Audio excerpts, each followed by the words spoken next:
നമസ്കാരം. കോവിൽക്കടവ് ചുരക്കുളം ST ഉന്നത നിവാസി മുരുകൻ മരണപ്പെട്ടത് ആനയുടെ ആക്രമണത്തെ തുടർന്നെന്ന് സ്ഥിരീകരിച്ചു.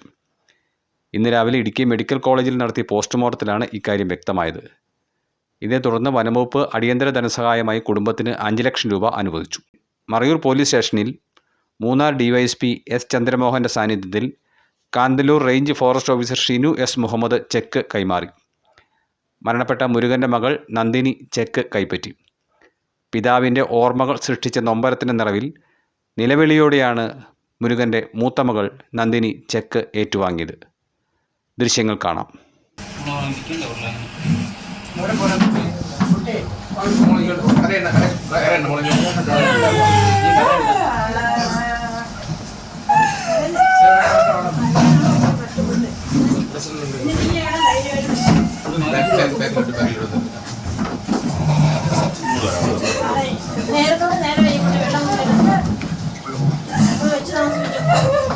ശരി ആട്ടെ ആട്ടെ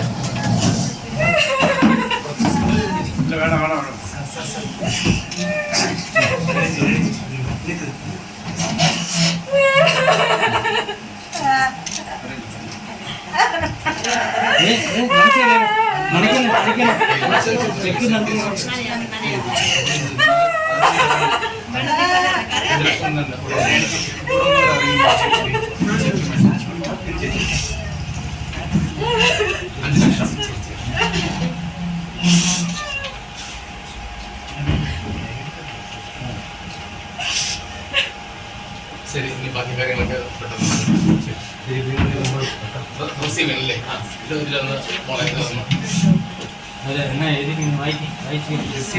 ഞാൻ വായിക്കാം. 18/6/2026 കുണ്ടക്കാട് FSL EFL ഭാഗത്ത് വന്യജീവി ആക്രമണത്തിൽ മരണപ്പെട്ട K. മുരുകൻ ചൂരക്കുളം എന്നയാളുടെ അവകാശിക്ക് അടിയന്തര ധനസഹായം 5 ലക്ഷം രൂപ. ചെക്ക് നമ്പർ 720-25-586 19/6/2026 മറയൂർ ചന്ദന വന വികസന ഏജൻസിയിൽ നിന്നും നമ്മളെ പേര് എന്ന് ഞാൻ എഴുതിയിരിക്കുന്നു. നമ്മളെ പേരെന്താ?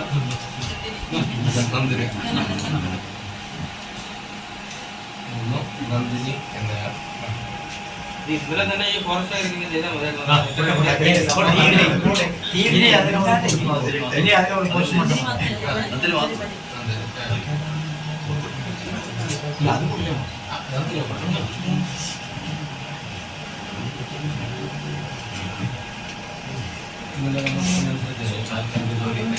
നന്ദിനിക്ക് ഒരു താൽക്കാലിക ജോലിയുടെ കാര്യം പറഞ്ഞിട്ടുണ്ട്. ഇന്നലെ കേട്ടാ പ്രസിഡന്റ് ഇത്രയും പെട്ടെന്ന് അത് ചടങ്ങുകളെ കഴിഞ്ഞതിന് ശേഷം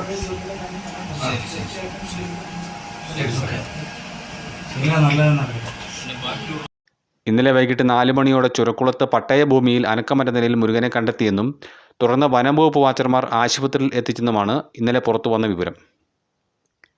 ആനയുടെ ആക്രമണത്തിലല്ല മുരുകൻ മരണപ്പെട്ടത് എന്നായിരുന്നു ആദ്യം മുതൽ വനംവകുപ്പ് അധികൃതരുടെ നിലപാട്. ആനയുടെ ചിന്നംവിളിക്ക് പിന്നാലെ പടക്കം പൊട്ടുന്ന ശബ്ദം കേട്ടെന്നും തുടർന്ന് ഒരാളെ വനംവകുപ്പ് വാച്ചർമാർ സമീപത്തു നിന്നും വാഹനത്തിൽ കയറ്റി കൊണ്ടുപോകുന്നത് കണ്ടെന്നും പ്രദേശവാസി രാധാകൃഷ്ണൻ ഇന്നലെ മറയൂർ വിഷ്ണുവോട് വെളിപ്പെടുത്തിയിരുന്നു.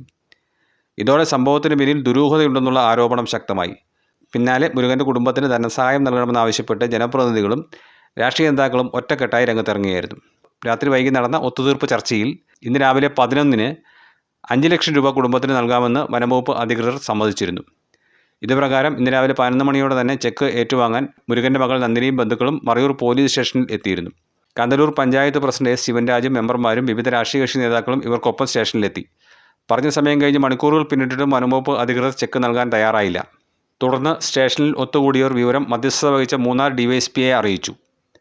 ഉടൻ അദ്ദേഹം മറയൂർ സ്റ്റേഷനിലെത്തി. തുടർന്ന് ഉന്നത അധികൃതരെ അദ്ദേഹം സ്ഥിതിഗതികൾ ധരിപ്പിച്ചു. ഇതിന് പിന്നാലെ ഉച്ചകഴിഞ്ഞ് 3 മണിയോടെ വനംവകുപ്പ് ഉദ്യോഗസ്ഥർ സ്റ്റേഷനിലെത്തി ചെക്ക് കൈമാറുകയായിരുന്നു.